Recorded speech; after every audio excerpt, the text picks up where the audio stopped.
Hello, Aquarius, Sun, Moon, Rising, and Venus signs. Kamusta kayo? Sana ba'y nasa mabuti kayong kalagayan? Welcome back po sa Star Tarot. At kung bago kayo dito, welcome din po kayo. Please subscribe, like, share my videos, and leave me a comment kung naka-resonate kayo. Thank you. So, yung unang card ninyo is your current energy. We have the World, and we have the Six of Pentacles. Ayan. So, ano yung what to embrace ninyo na energy this week? We have the Page of Cups. Ano yung dapat ninyong iwasan? We have the King of Wands. Ano naman yung inyong accomplishment? Possible accomplishment. We have Ten of Swords. Ano yung mga blessings, opportunities that might come your way? We have Eight of Cups. Obstacle ninyo, possible na mga challenges. We have Eight of Swords. At ang advice from Spirit is the Nine of Pentacles. Ayan. So, bottom of the deck is Two of Wands. Ayan. So, this is your theme, no? So, maganda, exciting ito. Kasi, there could be a decision that you need to make sa ngayon. At ang decision na to is related to opportunities na connected or maybe linked sa inyong mga opportunity, sa inyong creativity, no? Maaring meron ditong mga, meron mga offer sa inyo dito, no? At iba't ibang klaseng offer na depende sa inyong sitwasyon, no? Pwedeng related yan sa sa bagong trabaho, or sa career, or business, no? Yung mga ganon. At yan ay pagdidesisyon na ninyo sa ngayon. Yan ay pag-iisipan ninyo, no? Magpaplano kayo. Kasi planning stage din ito, no? So, kung ano man ang mga plano ninyo, at maaaring yung opportunities na dadating or dumating na, baka that is already aligned, no, sa inyong mga plano. So, kaya yun ang pag-iisipan ninyo, pagdedesisyonan ninyo yan sa ngayon. Ano? So, ano yung current energy ninyo? We have the World and we have the Six of Pentacles. So, Six of Pentacles is about prosperity. No? There is a prosperity energy dito. Kung ano man yung siguro ang iba sa inyo nangangailangan ng pera sa ngayon. So, huwag kayong mag-alala. Kasi there are opportunities na dadating dito na magkakaroon kayo ng pera. Dadating kung ano man ang kailangan ninyo. Maaring meron ditong magbibigay sa inyo ng pera. Meron ditong magraregalo. Pwedeng may windfall of money dito. No? So, whatever it is that you need, no, lalo-lalo na pagdating sa kaperahang aspeto, that will be met. That will be that will come your way, no? At masusolusyonan kung ano man yung pangangailangan mo or ano yung pinoproblema mo. Okay? So, maaari na since meron tayong world energy and the world is about success. This is about accomplishments and achievements. So, siguro din, yung perang isa sa mga panggagalingan ng inyong kaperahan, ano, could be coming from the financial reward, no, na makukuha ninyo out of this project na ma-accomplish ninyo or kung ano man ito, no, na matatapos nyo na, maaaring yan ay merong financial reward kayong makukuha, no. So, kaya pwede na ang perang ito na magiging dahilan ng inyong prosperity could be coming from that. So, you are going to definitely accomplish something dito. Meron kayong matatapos na kung ano man ang long term ninyong ginagawa, long term ninyong pinaghandaan, 'di ba? That is going to be finished na sa ngayon. You're going to accomplish, no, sa ngayon. Kaya this is also a time for success. This is a time for celebration din ninyo, no? So, good luck sa'yo. So, ano yung dapat ninyong i-embrace this week? We have the Page of Cups. May mga invitation sa inyo rito. May mga balita, invitations, opportunities na dadating na magpapa-excite sa inyo. No? So, depende yan sa inyong sitwasyon. Meron na kanina ko ba nakikita love life? No? Love life. So, siguro meron din ditong Kung single pa kayo, baka merong mandiligaw sa'yo, baka merong magpapalipad hangin, may magpaparinig sa inyo na may interesado sa iyo romantically, no? So, congrats. Pwede rin na meron ditong, since this is party season din, na dahil sa mga handaan, sa mga reunion, so siguro meron mga invitations din na darating sa inyo para makisalo ka sa kanila, yung gano'n, no? Umattend ka sa kanilang mga party, yung gano'n, no? So, ano yung dapat ninyong iwasan? Sa ngayon, we have the King of Wands energy. King of Wands is a very powerful person, very influential person. So, baka ang dapat ninyong iwasan dito is yung gamitin ninyo yung power ninyo sa yung sobra-sobra naman. No, yung kumbaga labas na sa dapat na ano ninyo, na ginagawa ninyo.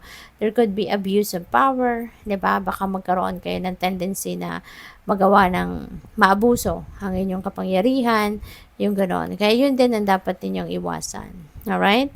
Kasi si King of Wands, this is a leader. This is someone very influential. 'Di ba? So, baka magamit ninyo yung impluwensya ninyo sa hindi masyadong maganda or sa hindi dapat, 'di ba? Yung gano'n. So, kaya yun ang dapat ninyong iwasan dyan. So, yung possible na accomplishment naman ninyo is Ten of Swords. So, this is beautiful. Kasi si Ten of Swords, this is stabbed energy. Nakikita ninyo, 'di ba? Nakatusok ng mga swords sa likod niya, no? So, this is betrayal, cheating, no? Traidor, pagtatraidor, pagsisinungaling, no? Mga ganon ang mga nangyari siguro sa iba sa inyo dito, Taurus. Aquarius. So, maaari, no, na kung sino man ang nakapagdulot sa inyo ng ganong klaseng sakit, no, ganong klaseng panluloko or whatsoever. It could be a Taurus, no? Kasi sumingit talaga siya sa card na ito, 'di ba? So, pwedeng may involved na Taurus dyan sa nangyari para sa iba sa inyo. But yeah, this message is not for everyone, diba? So, baka mag-resonate lang sa iba yan. Baka Taurus ang nakadulot ng sama ng loob sa inyo, ng loko sa inyo or whatsoever. So, yun, that happened in the past at maaaring nasaktan kayo for so long. Pero ngayon ang maganda rito kasi handa na kayong bumangon. 'Di ba? Handa na kayong magsimula ng bagong buhay, handa na kayong magpatawad, mag-heal so that you can start a new life, no? So baka handa na kayo na tumayo na muli sa inyong mga paa at magsimula na kayo ng bagong chapter sa buhay ninyo, no? So congrats. Ano yung mga blessings, no? Opportunities that might come your way this week. So we have the Eight of Cups. Ayan. Eight of Cups is moving on energy din. There is a new beginning energy din dito sa Eight of Cups. So, most likely, ang iba sa inyo rito has a desire to move on, no? Sa sitwasyon ninyo. Kasi kung ano man siguro ang sitwasyon ninyo sa ngayon, maaring gustong-gusto mo nang umalis dyan. Gusto mo nang baguhin ang course of your life because maaring wala na. This is just a waste of your time and energy and effort dito. Kasi parang you are inside a matchbox na hanggang dyan ka lang. Wala nang room for growth, hindi ka na magpo-prosper, wala nang advancement, yung ganun. So, kung ano na lang ang pwede mong gawin sa loob ng matchbox, yun na lang ang pwede mong gawin. So, baka ang iba sa inyo ganun ang sitwasyon. Kaya, gusto mo nang mag-move on. Gusto mo nang paguhin ang takbo ng buhay ninyo. Kaya maaring yon ang magkakaroon kayo ng pagkakataon na magawa na ninyo yan. You'd be able to leave that situation and you will be heading towards a new beginning. At ang maganda rito, yung sunod sa 8 of Cups, diba, is 9 of Cups, which is happiness, joy, success, diba, fulfillment of your wishes. Kaya patungo kayo doon. No? Doon kayo papunta. Kaya napaka-exciting, 'di ba? So yung possible obstacle ninyo is the Eight of Swords. Ayan. So maaari, no? Ang iba sa inyo maaari na magkakaroon ng cold feet no? So, gustong-gusto ninyong umalis, gustong-gusto ninyong baguhin ang buhay ninyo, gustong-gusto ninyong magkaroon ng bagong trabaho, bagong karera, bagong path, no? Sa buhay.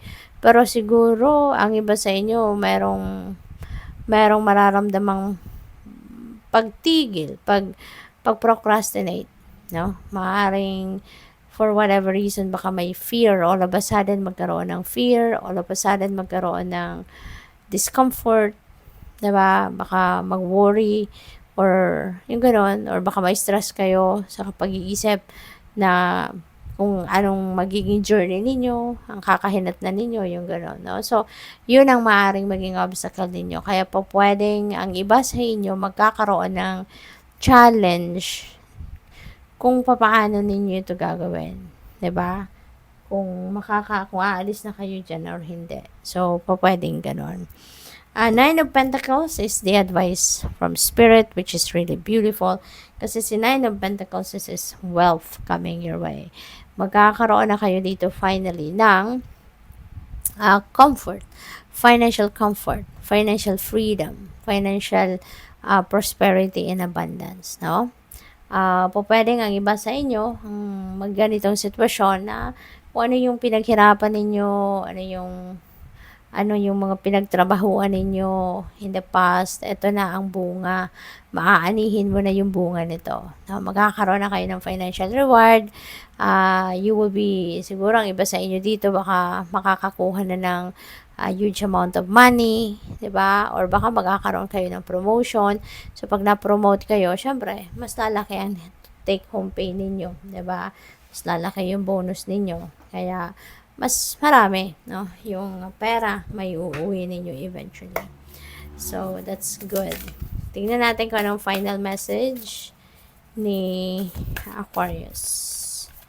We have Turtle Spirit, slow and steady wins the race. Ayan, paalala ito sa inyo na mabagal man, pero steady lang ang journey, no? Yung pa rin ang nananalo, 'di ba?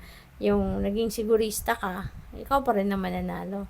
Kasi bawat galaw na gagawin mo, kumbaga pinagplanuhan mo, pinag-isipan mo, 'di ba? Kaya ikaw ang mananalo. Pero kung ikaw ay nagmamadali, 'di ba? Kadalasan pag nagmamadali tayo, pag natinik tayo malalim. Kaya po pwedeng na-stuck, may stuck na tayo diyan. So mas lalong hindi kayo makakapunta sa tagumpay, 'di ba? Kaya this is a beautiful reminder para sa inyo na may mga pagkakataon na hindi kailangan na magmadali ka. Hindi kailangan na tatakbo ka, hindi kailangan na talagang magmamadali ka, 'di ba? All you need to do is to make plans, 'di ba? Na viable, 'di ba? Yung mga planong gagawin mo is maa-apply mo, at yung planong gagawin mo is according to your intuition. So, sigurado, tama at maganda at magiging successful ka. Okay? So, good luck sa'yo. Thank you for watching Love and Light. Namaste.